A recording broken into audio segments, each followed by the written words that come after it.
제목이 좀 길어요. 우리가 괴로울 때 예수님이 늦게 나타나신 이유에 대해서 우리가 살펴볼 텐데, 여러분 제가 아시다시피 축농증으로 여러분 제가 3번 수술을 했습니다. 그 세 번 수술했는데 그 통증이 이제 뼈를 이렇게 깎는 고통이거든요. 다시 말해서 뼈를 깨부시고 찢고 하는 그 수술이기 때문에 굉장히 고통이 큽니다.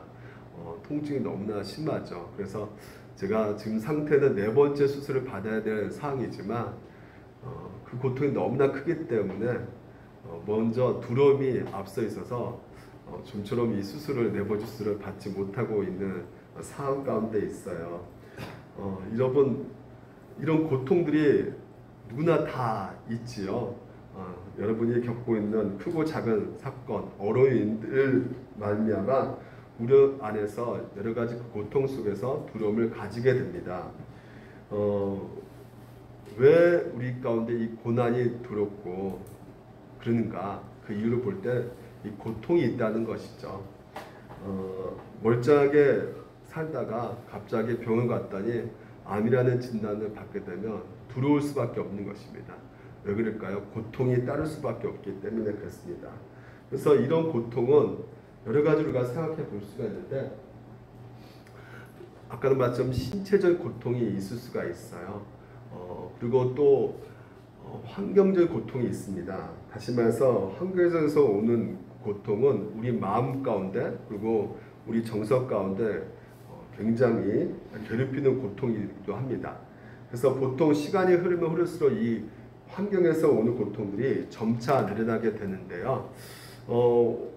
그것이 어떤 방식으로 오느냐, 우리가 2가지 정도 생각해 볼 수 있는데, 바로 원하는 것을 얻지 못했을 때 우리가 고통을 느낀다고 해요. 그러니까 다른 사람들이 다 갖고 있는데, 다른 사람들이 다 갖춰져 있고 얻어가고 있는 것들이 오늘 내가 얻지 못했을 때, 평범한 것인데 극히 그것을 얻지 못했을 때 상대적 박탈감을 통해서 찾아오는 고통이 생각보다 굉장히 많다는 것입니다. 그래서 앞으로도 내가 이거 없으면 어떻게 사나, 그런 생각 가운데 뭐가 밀려와요? 두려움이 밀려온다는 것이죠. 또한 원치 않은 일이 생길 때 내 인생 속에 찾아오는 여러 가지 상실과 결핍, 아픔, 슬픔 등등 원치 않는 일들이 오늘도 돌발적으로 발생했을 때 마찬가지로 커다란 고통이 야기시키게 된다는 것이죠. 그래서 언제 그런 고통을 느낍니까? 바로 오늘 여러분 우리의 삶 가운데 원하는 것을 얻지 못했을 때, 그리고 원치 않는 일이 오늘도 우리 가운데 발생했을 때 우리가 고통을 느끼게 된다는 것이에요. 그리고 통제불능의 상태가 됐을 때도 우리가 고통을 느낀다는 것입니다. 다시 말해서 내가 아무리 노력해도요, 내가 원하는 대로 내 생각대로 되지 않을 때가 있단 말이죠. 그러니까 통제 불가능한 상황 속에서 우리가 커다란 고통을 느끼게 된다는 것이에요. 그래서 이런 고통이 왔을 때 오늘도 3가지 대처 방식이 있는데, 보통 세상에서는 이 3가지 방식을 대처하죠. 첫 번째 방식은 가장 많은 사람들이 사용하는 방식인데, 외면하는 거죠. 뭐 항상 왔었는데 하면서 지나가길 바라면서 인내하면서 기다리는 것이죠. 근데 이것이 굉장히 길어지면 어떻게 될까요? 그러니까 무대응하는 거잖아요. 근데 이 기간이 길어지면 길어질수록 정서적으로 무기력해진다는 것이죠. 또한 2번째 대처 방식은 적극적으로 대처하는 방식이에요. 지금 나를 괴롭히는 거, 나를 고통을 주는 거에 대해서 그 원인을 찾아가지고요, 그것을 제거하라고 애쓰는 것입니다. 아주 발버둥 치는 것이에요. 근데 이게 했는데 안 될 때 어떻게 될까요? 이게 잘 안 되면 내가 이렇게 열심히 했는데 왜 안 되는가 하면서 분노가 쏟는다는 거죠. 분노가 일어난다는 것이에요. 그리고 3번째는 보통 우리가 이 대처하는 이 3번째 방식은 한탄하고 원망한다는 것이죠. 억울하다는 것입니다. 왜 내가 이런 고통을 당해야 돼 하면서 저 인간 내가 만나지 말았으면 내 이런 고통을 당하지 않을 텐데 하면서 자기 탓을 하는 것이 아니라 상대방 남을 탓을 하게 되고 그리고 또한 내가 저런 인간 만나가지고 내 이모야 이꼴을 살아 하면서 자기 비하를 하고요. 그래서 끊임없이 남들을 비판하는 그런 모습 가운데 있게 된다는 것이죠. 그래서 이런 상태에 있게 되면 어떻게 될까요? 바로 우울에 빠질 수가 있다는 것이에요. 그래서 이런 세 가지 대처 방식은 신앙적으로 적절하지 못한 방식인 것입니다.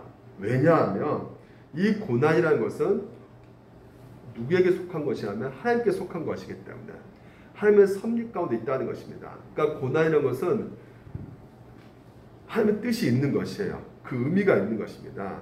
간단히 두 가지로 얘기해 보면 첫 번째는 오늘도 이 고난을 통해서 내가 누구인지를 알게 해준다는 것이죠. 그러니까 내가 얼마나 완전하지 못한 존재임을 이 고난을 통해서 깨닫게 된다는 것입니다. 두 번째는 완전하신 하나님의 존재에 대해서 우리가 경험하게 된다는 것이에요. 그래서 그 하나님의 자신의 섭리 속에서 오늘도 우리의 삶에게 때로는 고난을 주시는 일들이 생긴다는 것이죠. 그래서 우리가 이런 고난을 겪을 때 아까 그런 대처 방식으로 분노를 퍼붓든지 아니면 막 억울하고 한탄하고 그럴 때 여러분 우리가 이 고난에 대해서 제대로 묵상하지 못하게 되는 것이고 이 고난에 대해서 오늘도 우리까지 유익이 되지 못하게 되는 것이죠. 오히려 이 고난이 더욱더 우리를 게으르게 만들 수 있고요. 더 교만하게 만들 수 있고요. 더 탐욕을 불러일으킬 수가 있게 되는 것입니다. 그래서 고난이라는 것은 모든 사람에게 다 유익되는 것이 아니에요. 믿음으로 반응하지 않으면 다시 말해서 예수 그리스도를 바라보지 않으면 하나님의 전능하심에 매달리지 않으면요. 이 고난은 우리에게 아무런 유익을 주지 못하는 것이죠. 고난을 통해서 우리는 참된 의미를 알게 되는 것입니다. 내가 얼마나 무기력한 존재인가, 얼마나 연약한 존재인가 라는 것을 깨닫게 되기 때문에 결국은 누구를 찾게 되는 것이에요? 우리 인생의 참된 의사 예수 그리스도를 우리가 찾게 되는 것이죠. 그래서 오늘 본문을 통해서 여러분하고 이런 얘기를 좀 더 깊숙하게 들어가서 얘기를 해볼까 합니다. 오늘 이 본문 사건은 지난 시간에 무슨 사건이었어요? 오병이어 사건이었죠. 이 오병이어 사건이 연결됩니다. 예수님께서 오병이어 기적을 일으키시죠. 그래서 많은 사람들이 예수님을 이제 너무나 기적을 잘 일으키니까 이 사람이면 우리 인생의 펼 거다라는 생각해서 예수님의 임금으로 삼으려고 쫓아다니는 것이에요. 그래서 예수님께서는 그들을 피해서 산으로 가시죠. 누구만 남습니까? 이 제자들만 남게 된 것이에요. 근데 제자들이 이제는 바다를 건너게 됩니다. 이 갈릴리 호수죠. 근데 이 갈릴리 호수, 자 47절 보게 되면요, 이런 내용이 있어요. 저물매, 그 시간적으로 보니까 저물었다는 걸 이렇게 표현하고 있습니다. 이것은 밤이 어두워졌다는 것이에요. 이미 어두워진 상태를 말하고 있는 것입니다. 그러니까 의도적으로 이 문장을 지금 현재 저자가 쓰고 있음을 보게 되는 것이거든요. 요한복음 1장에 보게 되면 예수님께서 이 땅에 오실 때 빛으로 오셨다는 것이에요. 그러니까 빛으로 오시기 전에 이 세상은 어떻다는 것입니까? 어둡다는 것이죠. 그러니까 이 어두운 세상이 바로 저물매, 이 뜻 가운데 이 세상은 어둡다는 것입니다. 다시 말해서 예수 그리스도를 없는 상태, 빛이신 예수 그리스도를 우리가 믿지 않는 상태가 바로 어떤 상태냐? 어두운 상태라는 것이에요. 밤이라는 것입니다. 그래서 이 밤이라는 것은 우리 앞길을 보지 못하기 때문에 앞이 캄캄하기 때문에 외롭고 고독하고 두려움이 밀려올 수밖에 없는 것입니다. 그래서 그런 상태에 우리 인간들이 빠졌다는 것을 보여주고 있는 것이 바로 이 단어 저물매라는 단어인 것이죠. 그래서 이런 어두운 인생 누구나 다 있는 것이에요. 왜 나에게만 이런 일들이 생겨? 왜 나에게만 이런 어두운 밤이 있을까? 왜 내 인생 가운데 이렇게 저물어지는 인생이 계속해서 생기는 것일까라는 생각을 많이 하게 되는데 누구나에게나 다 인생은 어두운 밤이 있습니다.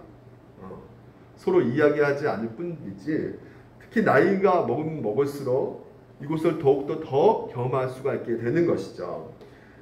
그래서 우리가 앞서 제가 말씀드렸던 그 고난이 오는 그 상황이 바로 원하는 것을 얻지 못했을 때, 그리고 원치 않는 일이 발생했을 때, 또한 통제 불가능한 이런 상황을 맞이했을 때 젊었을 때 잘 모르죠. 하지만 나이가 먹으면 먹을수록 정말 내가 원치 않는 일들이 계속해서 내 인생 가운데 발생되는 것을 우리가 경험하게 되는 것입니다. 그래서 통제할 수 없는 내 인생 속에서 너무나도 많이 일어나는 그 내가 어떻게 할 수 없는 그 사건들이 오늘 여러분 인생 가운데 경험되어지고 있는 것이죠. 그러니까 나이가 우리가 한 살 한 살 더 먹게 되면 더 많이 경험되는 것이 무엇입니까? 인생이라는 것이 어둡다라는 것을 우리가 경험하게 된다는 것이죠. 모든 인생 가운데 밤이 있다는 사실을 우리가 알게 된다는 것입니다. 그렇기 때문에 거기에서 뭐가 생길 수밖에 없는 것이에요? 두려움이 생길 수밖에 없는 것이죠. 오늘 여러분 그것을 우리가 인정하셔야 된다는 것이에요. 근데 무엇보다도 이 어둠이 오는 것도 있겠지만요, 더 큰 것은 바람이 부는 것이죠. 바람이 거스름으로 제자들이 힘겹게 노젓는 것을 보시고 무엇까지 찾아오는 겁니까? 밤과 더불어 바람이 찾아온다는 것이에요. 이 동해복음 요한복음에 어떻게 말하고 있냐면요, 이 바람이 그냥 스쳐 지나가는 그런 바람이 아닙니다. 큰 바람이라고 말하고 있어요. 아주 거대한 파도가 밀려올 수밖에 없는 그 엄청난 폭풍이 이 배를 덮치고 있는 것입니다. 그러니까 이 외롭고 두려운 이 망막대에 의지하고 있는 것은 이 배밖에 없거든요. 근데 배를 의지하는데 이 배를 뒤엎을 만한 강력한 바람이 불고 있고 그 파도가 덮치고 있는 것이에요. 여러분 오늘도 우리 인생 가운데 살다 보면 이런 고난들이요 찾아온다는 것이죠. 밤인데 파도가 일어난다는 것이에요. 근데 파도인데 그냥 파도가 아니라 엄청난 파도라는 것이에요. 내가 의지하고 있는 이 배 덮을 만큼 엄청난 큰 파도가 덮고 있다는 것이에요.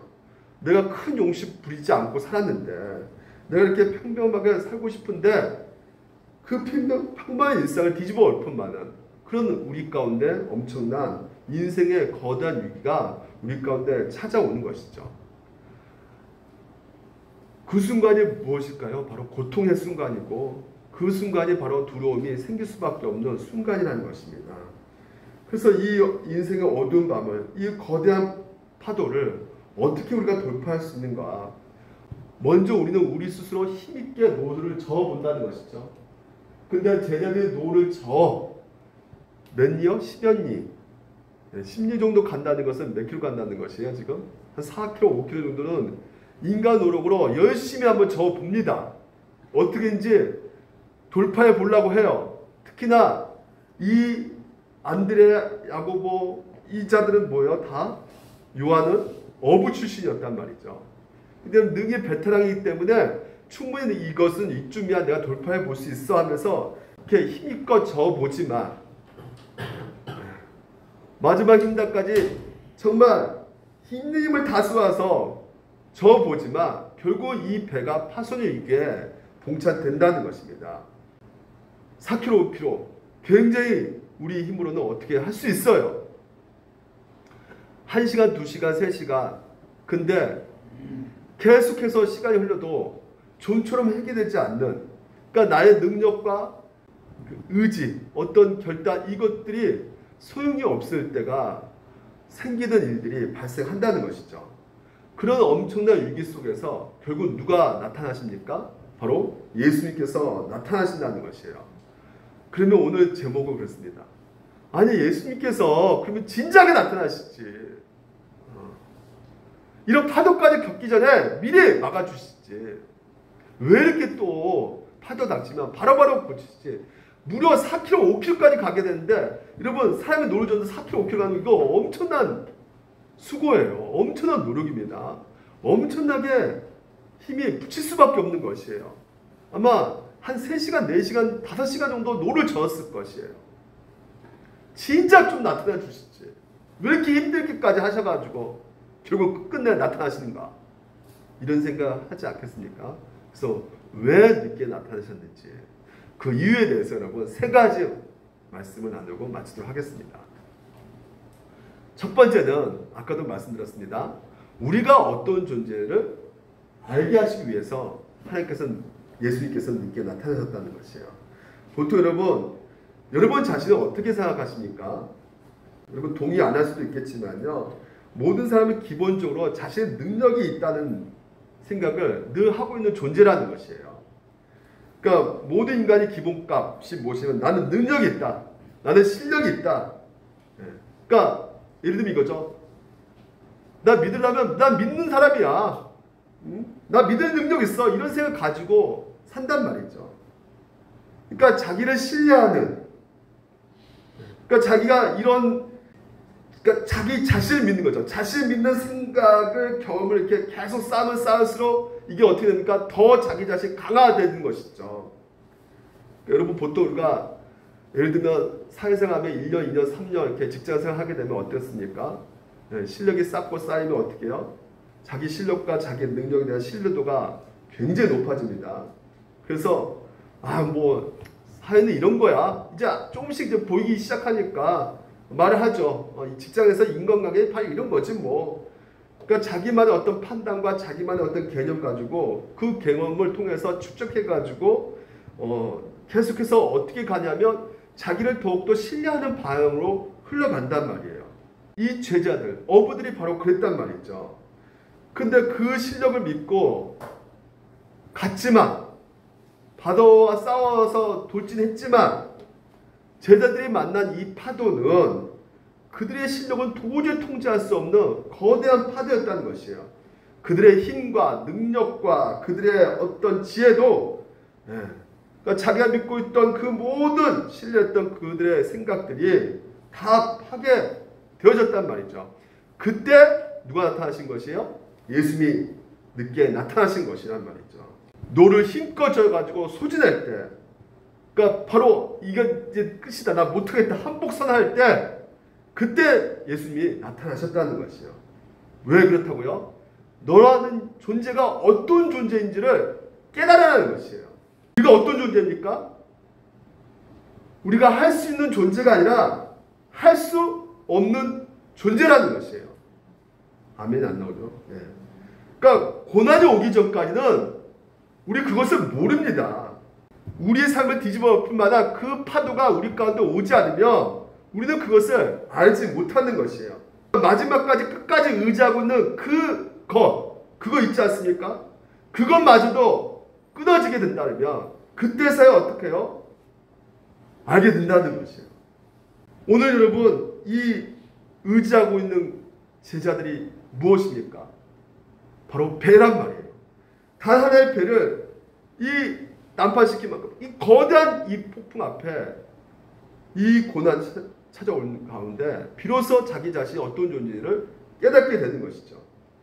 그러니까 무력한 존재임을 깨닫게 되는 것이에요. 한계가 있는 존재라는 것을 알게 되는 것입니다. 우리 실력으로는 우리 인생을 개척하고 살아갈 수 있는 그런 능력이 없다는, 형편없는 존재라는 것을 알게 된다는 것이에요. 그래야지만이 오늘도 우리 자신을 낮출 수가 있단 말이죠. 그래서 바라볼 수밖에 없는 것이에요. 누구를요? 그렇죠. 예수 그리스도. 그래서 오늘도 예수께서 왜 늦게 나타나셨는가? 두 번째 뭐예요? 예수님이 어떠한 존재인지 알게 해주시기 위해서 늦게 나타나셨다는 것이에요. 그러니까 모든 것을 다 소진하고 4km, 5km를 그 노를 젓고 하는데 모든 힘이 다 소진되었죠. 그러니까 그런 상태에서 비로소 우리의 마음 가운데 침투해 오신 분이 누구시냐? 찾아오신 분이 누구시냐? 바로 예수 그리스도시라는 것이에요. 자, 예수님께서 찾아오셔가지고 뭐라 말씀하시냐면 이렇게 말합니다. 그들이 다 예수를 보고 놀라리라. 이 예수께서 곧 그들에게 말씀하여 이르시되 뭐라 말씀하십니까? 안심하라. 내니 뭐라고요? 두려워하지 마라. 주변에 있는 사람 좀 나를 도와줬으면 좋겠는데 너무나 지쳐 있는데 출구가 안 보여요. 답이 없어요. 미래가 불투명합니다. 밴드도 안 돼서 죽겠네. 왜 이렇게 안 되냐고.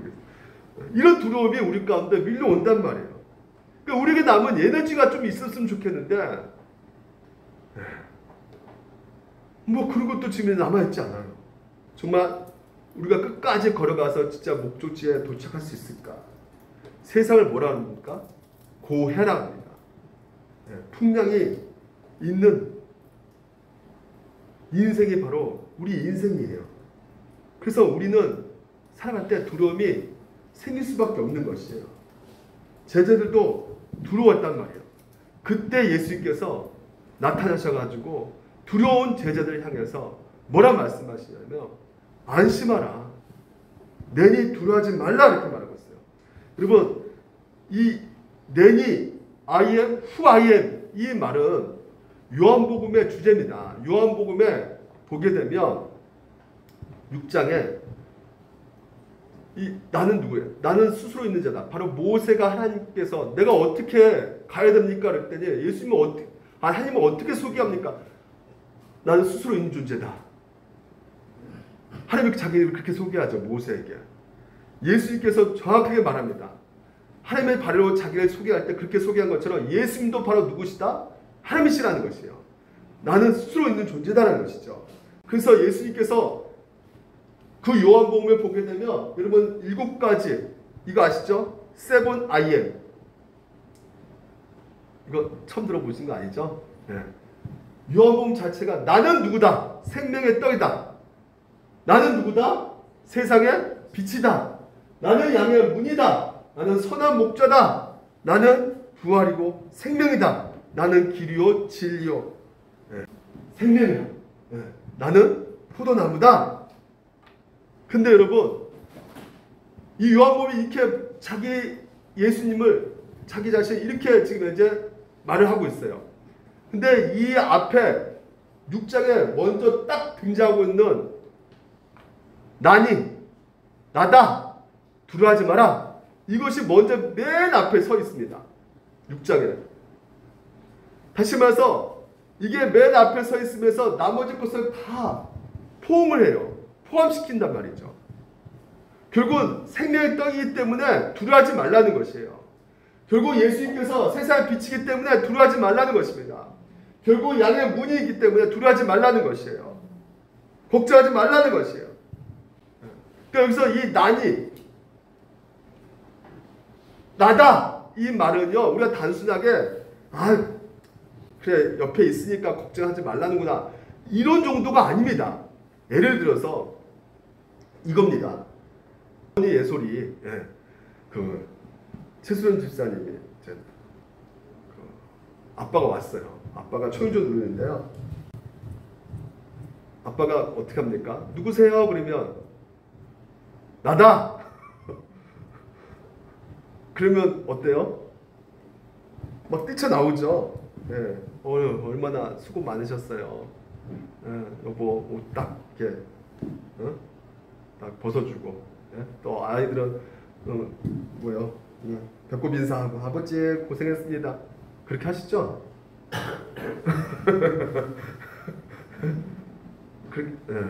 그렇게 하셔야 됩니다.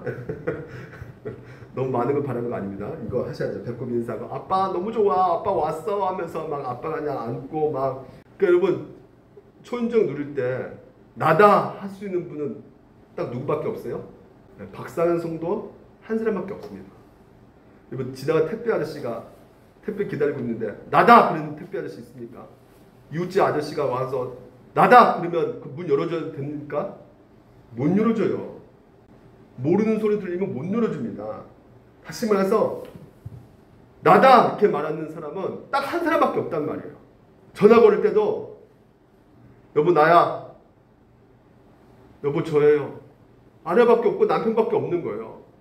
그러니까 벤타존 그 사람을 지배하고 있는 그 쓰여진 단어가 바로 이게 나다예요. 나다 가장이란 말이죠. 그러니까 예수님께서 나다 두려워하지 마라 이건 무엇을 말하는 거냐 이 집에서 내가 책임지고 내 자녀 내 아내 내 모든 재산 내 모든 권리를 다 쥐고 있다는 것이에요. 물론 여러분 장난 전화 올 때 내가 누군가 이렇게 장난 전화도 옵니다. 하지만 나다 그러면 거기에 다 포함되어 있는 거예요. 그러니까 세상의 가장이 누구냐? 바로 우리 예수님 되신다는 것이에요. 그래서 예수께서 왜 무리를 고르셨을까요? 뭐 자기 뭐 능력 자랑하려고 오셨습니까? 그게 아니에요. 너희를 지배하고 통치하고 다스린 분이 누구냐는 것을 보여주고 있는 것이죠. 두 발이 온 천지를 만드신 그분께서 땅을 만드시고 다른 한 발은 바다를 이렇게 딛고 계시는 그분께서 오늘도 이 모든 온 천지를 지배하고 있다라는 것을 오늘 우리 가운데 보여주고 있는 것이 무리를 걷는 사건이란 말이에요. 우리는 우리의 상황을 통제할 수가 없습니다. 하지만 주권자 대신 주권을 갖고 계신 이 모든 것을 다스리고 통치하고 계신 하나님께서 오늘도 그 하나님께서 예수 그리스도를 통해서 우리 가운데 믿게 하시고 그분을 의지하게 했을 때 오늘도 우리가 이 세상 가운데 두려움에 사로잡힌 것에서 해방될 수가 있게 되는 것입니다. 예수님만이 바로 이 결핍된 세상에서 만족을 주시는 생명의 떡임을 여러분들 믿으시기 바랍니다. 예수님만이 도무지 앞을 볼 수 없을 정도로 진짜 캄캄하고 어두운 세상 가운데 빛이 되어주신 분이라는 것을 믿으시기 바랍니다. 오늘도 내가 인생 가운데 내가 어떻게 어디로 갈지 모르는 상황 속에서 길을 잃고 해먹고 다닐 때 양들을 위해서 그 목숨까지 버리시면서 보호하는 선한 목자 되신 분이 바로 예수 그리스도이심을 믿으시기 바랍니다. 예수님만이 생명을 충만해가지고 우리 가운데 생명을 나눠줄 수 있는 유일한 분이시라는 것을 여러분들 믿으시기 바랍니다. 그래서 오직 예수 그리스도 통해서만이 그분만이 오늘도 우리 가운데 진리요 생명이 되신다는 것을 여러분 믿으시기 바랍니다. 그리고 우리에게 풍성한 영양분을 공급해 주시는 포도나무인 것을 여러분 믿으시기 바랍니다. 이게 우리가 가지라는 것이죠. I am who I am. 내가 바로 이 7가지 내가 하고 있으니까 두려워하지 말라라고 말씀하고 있는 것이에요. 오늘 고통 통해서 오늘 여러분 가운데 그 음성이 들려지시기 바랍니다. 두려워하지 말라고 말씀하신 그 예수님의 음성이 여러분 가운데 들려지기를 주님으로 축원드립니다. 고난 가운데 있어 내 삶 가운데 누구도 나를 지켜주지 못하고 누가 나를 도와주지 못하는 그 상황 속에서 오직 여러분을 그 고난 가운데 회복시키고 지키고 보호해 주신 분이 바로 예수 그리스도라는 것을 나다 두려워하지 마. 이 집 가장이야.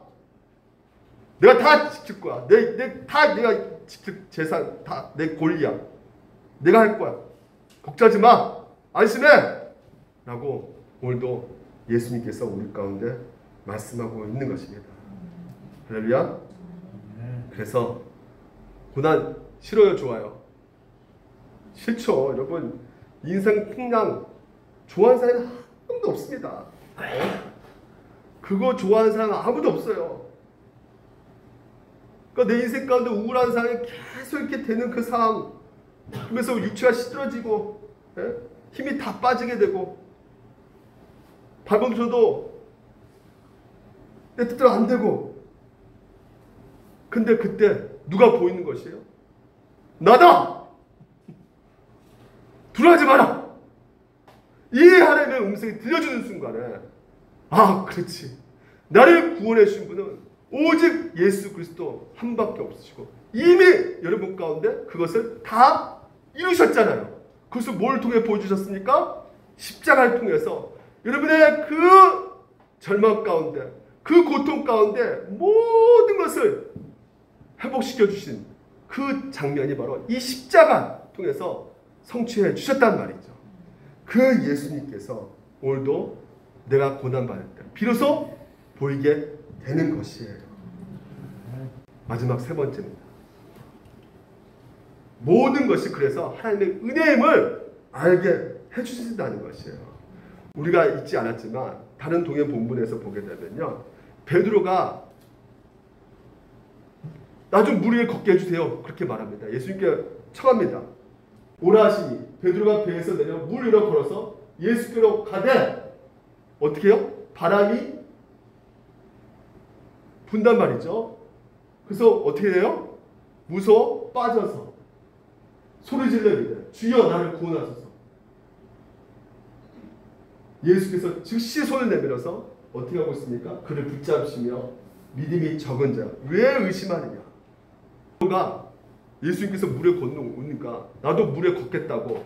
그러니까 여러분 여기서 주는 교훈이 무엇입니까? 예수 믿고 하루하루 우리가 살아갔지만 이 나를 괴롭히는 이 문제들이요 한 방에 다 해결됩니까? 안 됩니까? 안 된다는 것이에요. 그 문제들이 커다란 파도가 되어가지고 내 주변에 머물러 있기 때문에 나를 계속해서 괴롭힐 때가 많단 말이죠. 그래서 그 문제를 생각하면 생각할수록 어떻게 합니까? 우리가요? 부정적인 감정이 계속해서 내 안에서 만들어진단 말이죠. 그래서 그 문제 속에 우리가 빠져들어간단 말이에요. 그러니까 예수님보다 뭐가 더 크게 보여요? 그 문제가 계속 크게 보이는 것입니다. 왜 그렇다고요? 지금 이제 뭐가 더 크게 보이는 것이에요? 바람이 더 크게 보이는 것이죠. 그러니까 더 무서워지는 것입니다. 예수님 건너게 하셨는데 바람이 더 무서워지는 거예요. 근데 이것이 왜 뭐라고 말합니까? 그 원이 예수님께서 믿음이 작기 때문에. 믿음이 작기 때문에. 근데 중요한 것은 무엇이냐면요. 믿음이 작기 때문에 너 똑바로 안 해? 이렇게 하지 않으시고 예수님께 책망하신 메시지가 아니에요. 어떤 것입니까? 그것 또한 뭐예요? 지금 이제 더 무서운 것을 보고 내가 완전히 겁을 먹고 두려워하는 그 상황 속에서 있다 할지라도 베드로가 뭐라 말합니까? 주여! 나를 구원하소서! 내가 문제 속에 쉽게 가라앉지만 그럼에도 불구하고 그럴 때마다 힘을 다해서 하나님 앞에 뭐요? 의지하는 것이죠. 기도하면 나가는 것이죠. 그러니까 비록 그 문제 앞에 내가 완전히 푹 빠져 있다 할지라도 그 믿음 가운데 연약한 믿음 그래도 주님밖에 없습니다. 주님 어떻게 좀 도와주시면 안 될까요? 이런 믿음까지도 하나님께서 어떻게 하셔요? 인정하신다 안 하신다? 인정하신다는 것이에요. 보십시오. 오늘 마가복음 보면 배에 올라 그들에게 가시니 바람이 그치는지라 제자들 마음에 심히 놀라니 막 놀래요. 막 이는 그들이 긁떡대시던 일을 깨닫지 못하고 도리어 그 마음이 어떻게 됐다고요? 둔해졌대요. 여러분 지금 오별 기적을 봤잖아요. 본 것이 한 달 전에 얘기입니까? 일주일 전 얘기 아니에요. 바로 그날 오별 기적 보고 야 이거 진짜 무지막지한 이거 엄청난 기적이다 이거. 와 이거 예수님 완전 메시아네. 그런데 어때요? 한순간에 또 풍랑이 부는데 그 순간에는 그걸 깨닫지 못하는 거예요. 하나님이 누군지 깨닫지 못하고 어떻게 해요? 두려워하고 있는 것입니다. 그러니까 마음이 둔해졌다는 것이에요. 지금 현재 어리석다는 것입니다. 지금 현재요. 우리 가운데 뭘 보여주고 있느냐? 기적을 경험하고 그런 바람과 물결의 두려움을 느껴가지고요. 우리가 이거 어떡하나? 괴로울 때, 고통 가운데 때 당연히 인간은 뭘 느낄 수밖에 없다? 두려움을 느낄 수밖에 없다는 것을 아셔야 된다는 것이에요. 그럴 수밖에 없는 것이 인간의 마음이라는 것을 오늘 우리 가운데 말해주고 있는 것입니다. 믿음도 없어? 이렇게 말하는 것이 아니라 우리 인간이 그만큼 뭐예요? 연약한 존재라는 것이에요. 두려움 중에 있어도 그래서 내 인생 가운데 좀 어느 정도 주님 앞에 의지해 보면서 살아가고 또한 주님 앞에 좀 예배 나오면서 다시 한번 내가 그 어떤 욕심도 품지 않고 나 주님만 내가 믿고 주님만 내가 의지하며 비록 내 인생 가운데 좀 힘들지만 참고 가겠습니다. 결단할지라도 뭐가 올 수밖에 없다는 것이에요. 두려움이 온다는 것이죠.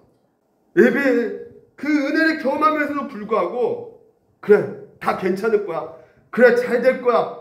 마음을 다짐하지 마. 그래서 수도 위로 받지만요. 우리가 세상 향해서 나가게 되면 우리 자신 모습이 보이게 되죠. 진짜 이 아슬아슬한 성냥개비처럼 누가 바람 휙 불면 날아가 버리는 우리 자신을 본단 말이에요. 우리 아이들 보게 되면 그렇잖아요. 아기가 걷잖아요. 근데 쓰러져 뛰다가 넘어지 안 넘어져요. 자주 넘어지죠. 예? 아이가 넘어지지 않고 걸려면 시간이 필요해 안 필요해요? 시간이 많이 필요하단 말이죠. 그러면 자꾸 넘어진 그 아이를 붙잡고 야 이제 너 더 이상 걷지 마. 너 안 되겠다 넘어지니까. 그럽니까 부모들이요? 야 너 이렇게 넘어지니까 아 불안해 죽겠다 내가 안 되겠다. 근데 당분간 너 이렇게 앉아 있어. 그런 부모 없단 말이에요. 그 자꾸 넘어진 것에 대해서 야단칠 수가 있어요 없어요? 없단 말이죠. 그러니까 넘어짐보다 더 중요한 것이 무엇입니까? 그 아이가 넘어질 때 위험에 처하지 않도록 눈을 떼지 않는 부모의 관심이 더 중요하잖아요. 그렇죠. 아이는 원래 뭐예요? 넘어지는 거란 말이에요. 그저께 제가 아는 목사님께서 나 10년 동안 저도 어떻게 그런 말이 나오는지 모르겠어요. 신기하게. 10년 동안 내가 이렇게 신앙생활하고 진짜 믿음 가운데 살아본다고 노력했는데 왜 저는 이렇게 하나도 변하지 않는지 진짜 모르겠다고 너무나 답답하다고. 그래서 난 순간적으로 우리 안 변해요 원래. 그러니까 10년 돼가지고 변한다는 것을 기대하는 것이 제가 이상하다고 말을 했어요. 왜? 전 지금 현재 몇 년 됐어요? 11년 됐는데 변하지 않잖아요. 더 오래도 변하지 않잖아요. 그러니까 여러분 우리가 한참 동안 안 넘어지면 부럽기도 하고 막 그러지만 신기하기도 하지만 기독교는 무엇이냐면요. 내가 이제 안 넘어질 거야. 나 한번 버텨볼 거야. 내가 어떤 사람인가 한번 보여줄 거야. 나 이런 사람이야. 이게 기독교가 아닙니다. 기독교는 우리 연약함을 아셔야 된다는 것이에요. 그러니까 넘어지더라도 뭐요? 일어나는 것입니다. 네? 목사님 그래도 시간이 좀 지나면 좀 나아져야죠. 어떻게 항상 얘기처럼 이렇게 있을 수가 있습니까? 네, 맞아요. 하지만 안 넘어지려고 우리가 몸을 치려도 어떻게 됩니까? 누가 밀어서 넘어뜨린단 말이에요. 우리 인생 가운데. 오병이어 기적을 경험하고 나서도 얼마나 기뻤겠어요. 막 진짜 난리 나지 않겠습니까? 제자들이 모든 것을 이 15,000명 먹이는데 얼마나 진짜 우리가 뭐든지 할 수 있다고 생각하지 않겠어요? 능력 있다고 생각하지 않겠어요? 흥분했을 것이에요. 근데 어떻습니까? 바람이 한번 부니까 순간적으로 어떻게 해요? 불안해지는 이 모습이 바로 우리의 모습이라는 것이에요. 우리가 계속해서 감동과 기쁨을 유지할 수 있는 것이 아니란 말이죠. 왜요? 우리의 연약함이 있단 말이에요. 우리 안에 재성이 있기도 하지만 또 뭐가 있어요? 이 세상에 허락하지 않는다는 것이에요. 가만히 여러분을 두지 않는다는 것입니다. 이 세상 얼마나 우리가 2년 동안 코로나 때문에 고생했습니까? 나 가만히 있었잖아요. 우리가 그냥 코로나가 와서 그냥 덤벼들었잖아요. 그러니까 쓰러지지 않는 것이 성화가 아니에요. 쓰러지지 않는 것이 성화가 아니라 쓰러지면 다시 일어나는 것이 성화다. 한번 따라합시다. 쓰러지지 않는 것이 성화가 아니다. 쓰러지면 또 일어나는 것이 성화다. 네. 여러분 성화라는 것은 넘어지지 않는 상태를 말하는 것이 아닙니다. 나 이렇게 쫙 내가 내 목표 난 절대 넘어지지 않아. 나 이런 사람이야. 이게 신앙이 아니에요. 이걸 성화라고 생각해서는 안 됩니다. 나 봤지? 나 이 정도 잘하는 거 봤지? 이걸 누가 잘했어요? 바리새인 서기관이 잘했어요. 근데 결국 예수님께서 뭐랍니까? 자기 의라고 합니다. 오늘 여러분 우리의 연약함, 오늘 우리에게 주변에 벌어지는 엄청난 일들 때문에 끊임없이 우리를 넘어지게 하게끔 하고 있어요. 안 하려고 했는데도 안 돼요. 나 이거 오늘도 주일날 주일 이렇게 말씀 듣고 그렇지 이 세상 내가 닮지 않고 이 세상 썩어질 것이고 난 하나님 백성이기 때문에 나는 괜찮아. 근데 여러분 현실의 문제는요. 과거에 우리가 어려웠었잖아요. 과거에 진짜 과거는 만큼 더 힘들 때가 언제 있습니까? 그렇죠? 보릿고기에 막 70년대 60년대 지나갔었잖아요. 그렇죠? 그때 진짜 힘들었잖아요. 근데 아무리 그 천금 같은 과거일지라도 오늘 현재 한근이 뭐예요? 더 힘든 거예요, 여러분. 내가 지금 현재 겪고 있는 것이 더 힘든 것입니다. 그래서 당장 어려움 닿으면 못 살겠는 거예요. 죽고 싶단 말을 하는 거예요. 목사님 감사하라고 했지, 자족하라고 했지, 그래 감사해야지, 자족해야지. 누군가 찾아가지고 나의 마음을 상하게 만들기 시작하면 낙심되는 건 순식간입니다. 주저앉고 싶을 때가 생길 수밖에 없게 되는 것이에요. 그러니까 사람들이 여러분을 놔두지 않아요. 세상은 여러분을 놔두지 않습니다. 그렇기 때문에 끊임없이 우리가 싸워야 되는 것이에요. 그래서 고난 앞에서 마음이 둔해지는 거, 어리석어져 있는 것은 어쩔 수가 없는 것이에요. 55절 오늘 읽었던 본문 보십시오.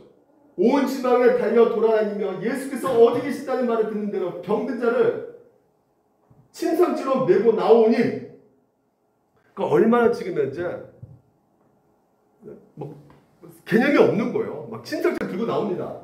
그래서 아무데나 예수께서 들어가신 지방이나 도시나 마을에서 병자를 시장에 두고 예수께 그의 옷가에라도 손을 대게 하시기를 어떻게 해요?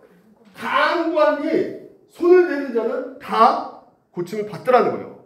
다 나음을 얻게 됐다는 것이죠. 여러분, 병든 사람이 예수를 찾아옵니다. 잘 나간 사람이 뭐 이렇게 찾아오는 것이 아니라 지금 현재 엄청난 인생의 커다란 풍파를 겪고 있는 사람들이 찾아와요. 예? 뭐 지식이 있는 사람이 아니에요. 뭐 조직 시답 배우고 시답을 공부한 사람이 아니에요. 몰라요, 잘. 하지만 이분 아니면 나는 안 되겠습니다라는 것을 그 연약한 믿음 가운데 어찌나게도 붙잡으면 어느 정도 되지 않을까라는 그 간절함, 그거 하나님께서 어떻게 해요? 이렇게 하신다는 것이에요. 근데 그 믿음 또한 누가 주셨다는 것이에요? 너희는 그 은혜로 인하여 믿음을 말미암아 구원을 받았으니 이것은 너에게서 난 것이 아니요 하나님의 선물이라는 것이에요. 오늘 이것이 바로 은혜라는 것이죠. 내가 이 연약한 믿음조차도 그래 힘들지, 죽고 싶지만 그래도 주님 나 좀 살려주세요. 나 좀 도와주세요. 나 지쳤어요 좀. 이런 믿음까지도 하나님께서는 어떻게 해요? 오늘도 우리에게 있어서 참된 믿음이라고 여겨 주신다는 것이에요. 할렐루야.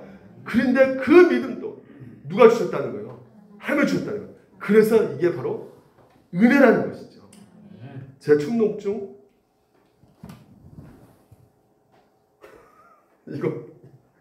이거를 삼성병원에서 이걸 하라고 합니다. 이게 코를 이렇게 집어넣어서요, 이걸로 빼야 하는 거예요. 물이 일로 이렇게 나오는 거예요. 숙이고 하고 옆으로도 하고, 한 4번 5번 해야 돼요. 매일. 제가 할까요, 안 할까요? 잘 안 합니다. 안 하고 신문 볼 때마다 뭐 보냐면 충농증 관련된 뉴스나 신문 제일 먼저 봐요. 누가 신약 안 발견했나? 그래서 제일 먼저 보게 되는데, 이거 여러분 뿌리고 있잖아요. 이거 그래도 안 하는 건 아니거든요. 너무나 힘들 때는 이거 하게 됩니다. 코가 꽉 막힐 때는 신기하게도 진짜 너무나 기쁨이 넘쳐요. 진짜 뻥 뚫려져서 콧물도 덜 나게 되고, 머리가 맑아지고 좀. 우리 인생 가운데 그렇습니다. 하나님께서 우리에게 은혜를 주셨어요. 때로는 우리가 은혜를 의지해서 우리가 평생 살아가는 그 경우에 짜증나 답답해, 그런 마음이 갖게 될 수도 있어요. 하지만 여러분, 오늘도 오병이를 경험했어도 내가 이거 한번 고치고 괜찮다는 거 알면서 또 시간이 지나가면 하기 귀찮아지고 안 해버린단 말이죠. 그러니까 비바람 불면 무서운 법이에요, 여러분. 하지만 여러분, 우리의 인생 가운데 무엇보다도 하나님께서 우리 가운데 주신 그 은혜를 의지하는 거, 은혜 때문에 우리가 다시 일어날 수 있다는 거, 여러분 그것을 믿으시기 바랍니다. 그래서 오늘도 내 인생 가운데 반드시 하나님께서는 이걸 주셨어요. 믿음을 주셨어요. 때로는 내 인생 가운데 믿음이 없을 때고 귀찮을 때고 그냥 완전 포기하고 싶을 때 있지만 이 믿음을 오늘도 우리 가운데 다시 주셔가지고 이거 믿음 내가 다시 한번 갖고 넘어질 수밖에 없지만 또한 하나님께서는 반드시 일어나게끔 하시는 그 놀라운 일들을 여러분 믿으시고 그래서 예수님께서 늦게 나타나신 그 이유는 아까 말씀드렸죠? 그 세 가지. 오병이 봐서도 그렇습니다. 여러분 주님께서 바람을 꾸짖으신다 할지라도 그 능력을 보아서도 우리도 마찬가지란 말이에요. 여김없이 우리는 쓰러지고 넘어질 때가 있단 말입니다. 연약하단 말이에요. 하지만 그 연약함까지도 하나님께서는 믿음이라 보시고 또 다시 오늘도 뭘 주신다고요? 믿음을 우리 가운데 주신다는 것이에요. 한 주 동안 이 믿음을 가지고 담대하게 세척하면서 사시기를 주님 이름으로 축원드립니다. 자비로우신 하나님 아버지, 정말 하나님 앞에 우리는 안 넘어지고 싶어 합니다. 정말 이것만은 절대로 흔들리지 말자고 결심해 봅니다. 어떤 일이 있어도 자족해 보려고 하고 정말 다른 교회가 다 부흥하고 성장한다 할지라도 다 잘 나간다고 말한다 할지라도 그리고 어떤 사람의 그 삶 속에서 성공과 그 잘남을 본다 할지라도 결코 내 삶이 실패라고 말하지 말자고 오직 예수 그리스도 나는 성공한 자라고 아무리 그것을 내 생각 가운데 믿고 있다 할지라도 정말 때로는 억울한 걸 못 참겠고 수치를 못 참겠고 실패한 같은 생각이 들 때마다 견딜 수가 없을 때가 더 많고 남보다 못할 것 같다는 생각 가운데 우울해지는 경우가 우리 인생 가운데 너무나 많이 생기고 있음을 주의 아버지께서 보고 계십니다. 주의 아버지시여, 우리가 매일 넘어지고 매일 쓰러지고 하늘 나라를 바라보자고 다짐해도 또 다시 다짐해도 여전히 우리의 삶 가운데 무너짐에 그리고 때로는 낙심되는 경우가 두려움 가운데 있는 경우가 너무 많이 있음을 고백합니다. 주여 아버지시여, 이 시간 오늘도 내니 두려워하지 마라. 주님께서 부르시는 이 소리에 요동하지 않기를 원하지만 요동칠 때도 낙심될 때도 마음이 아파할 때도 주님만을 놓치지 않게 하여 주시옵소서. 예수님 이름으로 기도합니다.